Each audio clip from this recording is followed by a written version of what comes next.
Scott Fountain remains the original fountain built in 1925. The $1 million to purchase the enormous marble carvings, brass fixtures, and Pewabic tiles for the construction of the memorial fountain and statue was bequeathed by James Scott on his death in 1910 to the city of Detroit. For several years, the city council debated whether to accept his donation. Mr. Scott had been a gambling, heavy-drinking womanizer, and many did not want to have a statue of him accompany the fountain. In the end, the donation was accepted. 51 acres of fill dirt from the construction of the new city rail system were brought to the island to create a location for the beautiful fountain. Stones from the foundation of the first Belle Isle Bridge were used to create a breakwater around the new edge of the island. In addition to the expansion of the island property at the west end, it was expanded to the south when the schooner J.T. Wing was brought to the island, and they filled in around it with dirt to create a maritime museum. The J.T. Wing was a three-masted schooner which was brought from the ocean to the Great Lakes. It was used in the 1930s to haul lumber. Later on, it became the official museum of the city of Detroit. It was brought to this site in 1948 and became the official marine museum for the Detroit Historical Department. It was in operation until 1956 when dry rot set in. The vessel was then burned, and upon this same site, the Dawson Great Lakes Museum was established on July 24, 1960. The Dawson Great Lakes Museum has had a number of projects over the years which have tried to help preserve our maritime heritage. We have the pilot house from the steamer William Clay Ford. Out in the yard, we have a 6-ton anchor from the SS Edmund Fitzgerald. It was recovered from the Detroit River in 1992 and is out there as a permanent memorial for the shipbuilding of the Great Lakes. The entrance to the park has changed over the years. Many remember the big stove on Jefferson near the bridge entrance and the underpass that allowed an uninterrupted drive onto the bridge from East Grand Boulevard. The sign at the entrance to the underpass read, "Do not blow your horn," but that seemed to be an open invitation for drivers to do just that. Detroit Yacht Club was organized on the mainland in 1868.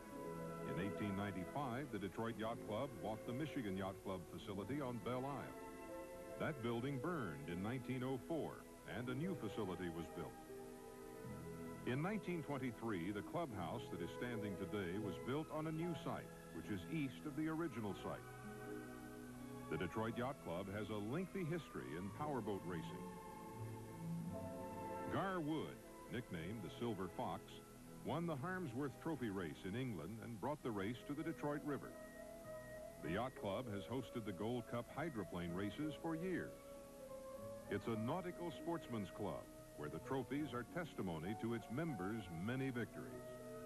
In addition to the powerboat races, the club also sponsors catboat races or small sailboat races out on Lake St. Clair.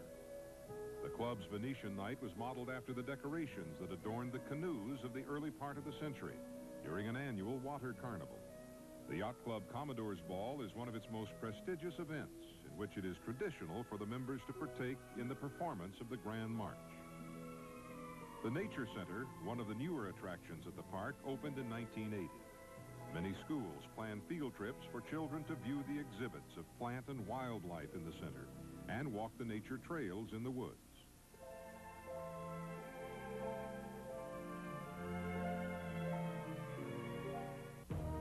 You're watching a very special presentation of Our Story, a look into the rich history of Detroit, presented by some of Detroit's own history makers.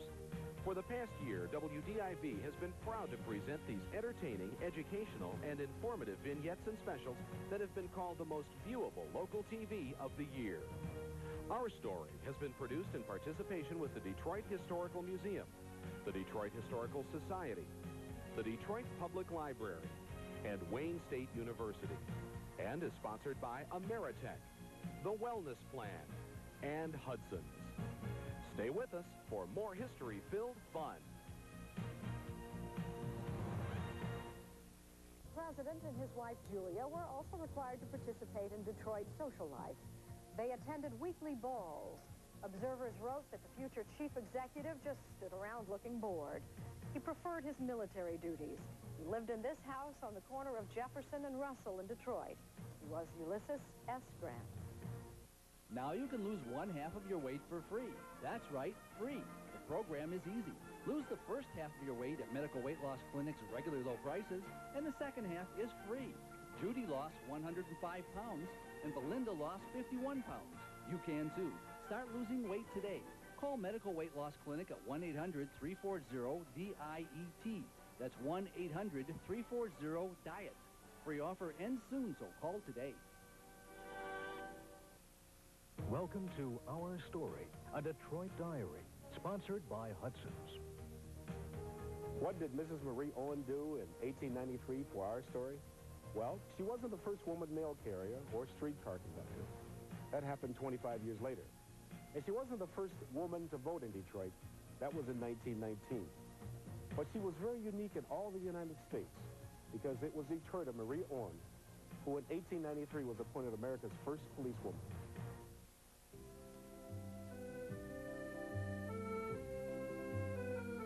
The Detroit Grand Prix was brought to Belle Isle in 1992 after being held for 10 years on the streets of downtown Detroit.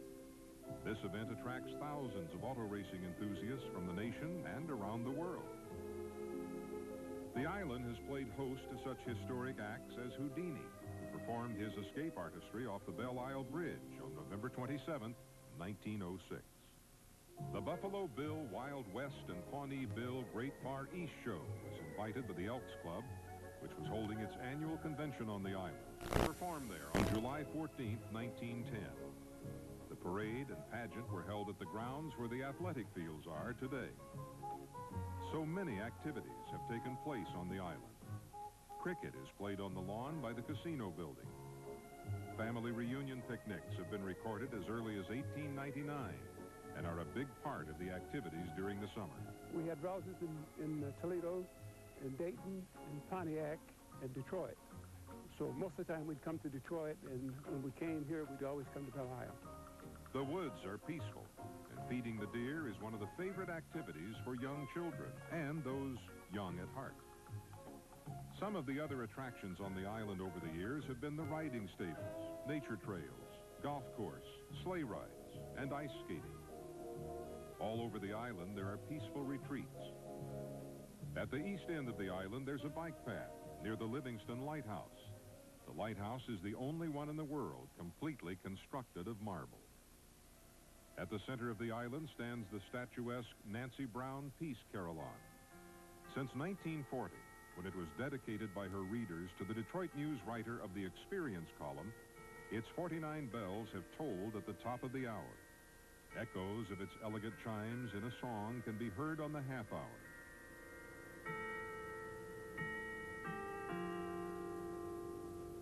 Though the island is a tranquil park, it also has had its moments of unrest. In 1943, the first civil disturbances occurred on the Belle Isle Bridge. The Army held practice maneuvers on the island. The island reflected the unrest in the world as America entered the Cold War. In 1954, a Nike guided missile site was brought to the east end of the island near the Livingston Lighthouse. There were several sites around the Detroit area that were equipped with the missiles, but fortunately, there was never a need to use them. The base was removed in the 1960s. A military presence returned in 1967 when the National Guard made a jail out of the bathhouse to accommodate the overwhelming number of prisoners arrested during the disturbances in July. The bathhouse was never used again and was torn down a few years later. The island is constantly being reborn and reinvented by those who love it. Belle Isle is the place where our citizens escape from the activity of the city into a sort of peaceful paradise.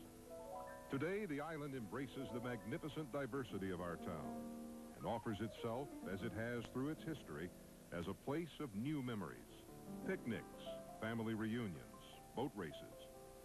The island continues its eternal cycle.